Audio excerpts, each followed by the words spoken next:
Hello दोस्तों, veterans नमस्कार। मैं दीवान सिंह। आज मैं आपको एक और नया इनका कारनामा बताऊंगा और ये है BRS 2000। उसमें जो व्यक्ति BRS लेके गए थे उनके साथ क्या हुआ था और किस कन्फ्यूजन में उन्हें BRS लिया और जिस कन्फ्यूजन में BR लिया उनसे उनको क्या नुकसान हुआ। शायद अक्टूबर 2000 में एक स्कीम आती है गवर्नमेंट की कि भाई आपके पास मैन पावर ज़्यादा है, इसलिए आप अपनी मैन पावर को कम करो, और ये प्रलोभन देते हैं। एक BRS की प्रॉब्लम भारत सरकार निकालती है, उसका बताऊंगा। पहले क्या था उसका, ये फीचर्स ये BRS के। All permanent employees of the bank who have put in 15 years of service और complete 40 years of age on the date of coming into force of the scheme are eligible for voluntary retirement. 15 साल की service हो और साथ में 40 साल की उम्र हो गई हो, उन लोगों के लिए एक वॉलेंटरी स्कीम आएगी रिटायरमेंट की। एक बात, ये इनकी एलिजिबिलिटी थी। जब आप रिटायर कर रहे हो अपनी ओर से, क्या दोगे आप? In addition to the normal retirement benefits available to an employee according to the terms and conditions of his employment in the bank, an employee whose application for voluntary retirement is accepted will be paid a lump sum amount of equivalent to 60 days salary for each complete year। Her complete year के लिए 60 महीने की salary मिलेगी। यानी किसी की 20 साल की सर्विस हो गई 40 महीने की मिल जाएगी, किसी 25 साल की हो गई है तो 50 महीने की मिल जाएगी, और यदि किसी की 15 साल की सर्विस हो गई है, 40 साल की उम्र हो गई है, तो उसको 30 महीने की सैलरी मिल जाएगी। इस प्रकार से इसका सिस्टम आया था और इसमें नोटिस दिया था 1 महीने का, और अलग अलग बैंकों ने इस स्कीम को अलग अलग तरीके से लागू किया था और इसका नाम था BRS। और इससे पहले रेगुलेशन में एक रेगुलेशन 28 BPR 1995 का और 29 जो रेगुलेशन है उनमें भी एक BRS थी। किसमें थी? रेगुलेशन 29 में उससे पहले एक BRS की स्कीम थी। यानी यहां 2 इस प्रकार की BRS की स्कीम हो जाती हैं अक्टूबर 2000 में। एक तो स्पेशल स्कीम आती है गवर्नमेंट की ओर से, और एक स्कीम ऑलरेडी बैंक में थी, उसमें भी लोग जा सकते थे। लेकिन बैंक की में जो हमारे रेगुलेशन में जो स्कीम थी BRS की, उसके लिए कंडीशन ये थी कि उसके लिए आपको 20 साल की सर्विस होना जरूरी है। एक बात, आपको 3 महीने का सरकार को नोटिस देना जरूरी है, आपको पेंशन मिल जाएगी, और उस कंडीशन में आपको 5 साल का बेनिफिट मिल जाएगा सर्विस में। यानी 20 साल की सर्विस है तो आपको 25 साल माना जाएगा, और 25 के 30 माना जाएगा, और 28 से 33 माना जाएगा। ये अलग चीज थी। और VRS जो 2000 में आई थी वो अलग थी। इसमें यह था कि 15 साल की सर्विस होगी, 40 साल की उम्र होगी, 1 साल का नोटिस का पीरियड होगा, और उसमें आपको मिलेगी क्या? 1 साल की 2 महीने की वो क्या नाम है सैलरी। यानी 1 साल की सर्विस की है तो आपको 2 महीने की सैलरी मिल जाएगी। यानी 15 साल की सर्विस की है 30 महीने की सैलरी मिल जाएगी। अब सवाल ये खड़ा हो गया, इनके पास 2 प्रकार के आदमी हुए। एक तो वो जिनकी 15 साल की ऊपर सर्विस थी और 40 साल की उम्र हो गई थी, 15, 16, 17, 18 और 20 से कम, एक ग्रुप। दूसरा ग्रुप, जिस ग्रुप की 20 साल की सर्विस हो गई थी, क्योंकि वो तो ऑलरेडी एलिजिबल थे BRS के लिए। अब क्योंकि ये फायदे वाली जब चीज आ गई तो कोई मौका मिल गया जाने के लिए, तो 2 ग्रुप हो गए, 20 साल से ऊपर और 20 साल से नीचे। अब जब BRS की स्कीम आई तो ऐसा तो कहा नहीं गया था कि भाई इतना कहा गया 15 साल की सर्विस और 40 साल की उम्र हो, BRS दो और उनको इतना पैसा मिलेगा, 1 साल की नोटिस होगा।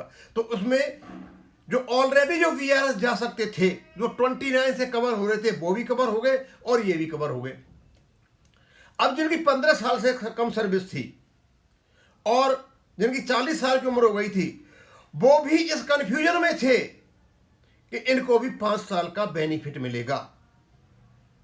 लेकिन ये 5 साल का बेनिफिट केवल रेगुलेशन के हिसाब से कि उनको मिलना था जिनकी 20 साल की सर्विस हो गई थी। लेकिन जो गवर्नमेंट ने BRS की स्कीम निकाली 2000 की, उसमें 5 साल का ऐसा कहीं वर्णन नहीं है कि आपको 5 साल का बेनिफिट मिलेगा। और ये स्कीम को लागू करते वक्त बैंकों ने भी ये क्लैरिफाई नहीं किया, और उसी चक्कर में हमारे काफी लोग बीआरएस ले गए। अब एक बार जब बीआरएस की एप्लीकेशन दे दी, मंजूर हो गई, तो वापस नहीं की जा सकती थी, ये और कंडीशन हो गई। अब जिसकी 20 साल की सर्विस हो गई तो उसको सीधा फायदा था कि उनको तो बीआरएस जाना था, वैसे भी जाना था। वो बीआरएस जाते तो आराम से उनको 3 महीने का नोटिस देना पड़ता, और उनको 20 साल की सर्विस हो गई थी तो 25 साल के बेनिफिट मिल जाते, डिवाइडेड बाई 33 इंटू 25, और उनको पेंशन मिल जाती। लेकिन ये जो स्कीम आई थी इसमें और था कि हर कंप्लीट साल के लिए 2 महीने की एक्स्ट्रा आपको पे मिल जाएगी, जिसकी 20 साल की सर्विस हो रही थी। तो इसका मतलब हो गया 20 और 5 25, यानी 50 महीने का इनको एक्स्ट्रा पैसा मिल जाएगा। यदि स्कीम नहीं आती और जो आदमी 29 में यदि बीआरएस लेके जाता तो ये 50 महीने का पैसा नहीं मिलता। अब ये दोनों कंडीशन में आ गए, क्योंकि इधर से तो इनको 50 महीने का पेमेंट हो गया और उधर से 5 साल का इनको बेनिफिट मिल गया, क्योंकि वो तो ऑलरेडी लिखा हुआ था रेगुलेशन में।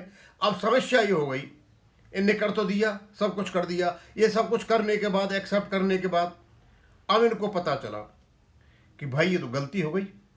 अब गलती क्या हो गई? गलती ये हो गई कि जो आदमी ऑलरेडी बीआर के लिए एलिजिबल था, जिसकी 20 साल की सर्विस हो गई थी, समझे, वो फायदा उठा गया। कितना? 50 महीने का सैलरी ले गया और साढ़े 5 साल का बेनिफिट भी ले गया। उसका उसका बीआरएस का जो ऑलरेडी था, यानी 25 साल का फायदा ले गया। अब इनको गड़बड़ी लगी। आईबीए ने क्या किया, बोला ठीक है भाई, आप बीआरएस 2000 में जा रहे हो, हम आपको 5 साल का बेनिफिट नहीं देते हैं। अरे बेनिफिट क्यों नहीं दोगे भाई? आप उसको जब ऑफर कर रहे हो भैया बीआरएस ले जाओ और उनकी 20 साल की सर्विस हो गई है, ऑलरेडी आपके रेगुलेशन में लिखा है 5 साल की सर्विस दोगे, नहीं वो नहीं देंगे हम, आपको भुगतान हो गया, सब कुछ हो गया। और जब इन्हें नहीं दी तो इसका कोर्ट में केस हो गया, और कोर्ट में केस चला कितना? 9 साल। 9 साल जब केस चला तो ये जीत गए कि भाई तुम्हारे रेगुलेशन में लिखा हुआ है, तुम दे क्यों नहीं रहे हो? तो कोर्ट ने यह माना कि भाई 5 साल का वो भी देना पड़ेगा, और क्योंकि आप स्पेशल स्कीम लेकर के आए, वो उससे भी कवर होते हैं, इससे भी कवर होते हैं, यानी जो ऑलरेडी 20 साल की सर्विस करके बैठ गए थे वो 2 जगह से कवर हो गए। एक तो रेगुलेशन से हो गए, और एक जो स्कीम आई भारत सरकार के माध्यम से बैंक, उससे कवर हो गए। तो उनको 50 महीने का वेतन भी मिल गया और 5 साल की ये भी मिल गई कोर्ट के माध्यम से। अब सवाल ये उठता है कि ये जो ग्रुप था 15 साल वाला, और इनको जो 2 महीने की सैलरी मिल रही थी 1 साल की, इनका क्या हुआ? अब इनको पेंशन देनी थी, क्यों पंगा इनका किया हुआ था, अब पेंशन कहां से दें? अब इनके पास 2 रेगुलेशन थे, एक तो था 28 और एक था 29। कहीं तो रखना था इनको पेंशन देने के लिए। पहला तो था सुपर एन्युएशन पेंशन, यानी ये 60 साल में मिलती है, और नीचे था बीआरएस, यहां मिलती है। अब जब ये लोग गए यहां से 15 साल वाले, 15 साल और 40 वाले गए, तो इनको पेंशन देने के लिए इनका प्रोविजन होना चाहिए था रेगुलेशन 29 में, लेकिन इन्होंने प्रोविजन किया 28 में सुपर एन्युएशन के साथ। पता है क्यों? इसलिए कि 5 साल बचाए जा सके। यानी बेईमानी देखिए, कितने कितने बड़े बेईमान किस्म के लोग थे ये। यानी भाई सुपर एन्युएशन में आप बीआरएस वालों का पेंशन का प्रावधान करते हो, ये कौन सा नियम है भाई, कौन सा रेगुलेशन है ये?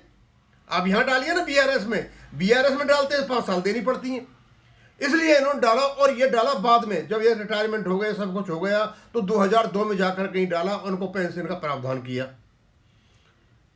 मैं बताना चाहता हूं, ये आईबीए का जो खेल है ना, और यूएफबीयू का जो खेल है, क्या क्या खेल खेलते हैं यार, कितने कितने बड़े बड़े खेल खेलते हैं। अभी तक काफी लोग ऐसे हैं जिनकी 18 साल सर्विस हुई, 19 साल सर्विस हुई, 20 साल हुई, 20 साल सर्विस नहीं हुई तो 29 का फायदा नहीं मिला, यानी 5 साल का फायदा नहीं मिला, और सारे बीआरएस के फायदे मिल गए। और वो इसी उसमें गए थे कि भाई हमें 5 साल का फायदा वो मिल जाएगा, मेरी 19 साल की सर्विस हो गई है, 24 साल की पेंशन मिल जाएगी, और हमें पैसा मिल रहा है अच्छा खासा, हमारा पूरा हो गया। और वो हिसाब किताब उनका आज भी वो रोते हैं, आज भी गड़बड़ाते हैं। और ये थी बेईमानी, और बेईमानी को छिपाने के लिए रेगुलेशन 28 सुपर एन्युएशन के नीचे इनको पेंशन दी गई है, न कि इनको 29 में बीआरएस में दी गई है। इनकी बड़ी बड़ी कहानियां हैं, लगभग वही कहानी कि 35/1 में पेंशन अपडेशन नहीं है, वो फंड बेस्ड है। इतना बढ़िया एक एक चीज मोती की तरह जड़ी हुई है इस रेगुलेशन में। और इस आईबीए और इस यूएफजीओ के नेता जो गॉडफादर जिसको वेंकटचलम कहते हैं, इस सारे के सारे कुकर्म इसके किए हुए हैं। और मेरे को जयपुर से पीएनबी के अशोक कुमार जी ने बताया, और दीवान सिंह जी जब हमने ले लिया ये, तो हमको भगौड़ा कहा गया और हमको आदेश मिले आप ये गॉडफादर जिसको वेंकटचलम कहते हैं, इनको अंदर नहीं घुसने देना है क्योंकि लोग भगौड़ा हैं। क्या क्या खेल हुए लोगों के साथ में, क्योंकि सारी चीज़ें छुपी हुई हैं और हम लाएंगे इन चीज़ों को बाहर निकाल करके कि क्या क्या हुआ था। अब क्योंकि केस हो गया, और केस तो इन्हीं का था, इनका तो था नहीं, 20 साल से कम वालों का, 20 साल से ऊपर वालों का था। तो 20 साल से ऊपर वालों का जो हुआ केस, वो जीत गए 5 साल और 5 साल का फायदा ले गए। ये फायदा भी इन्होंने वहां से नहीं दिया जैसे रिटायर हुए थे, इनके 5 साल के पैसा वो यहाँ भी खा गए।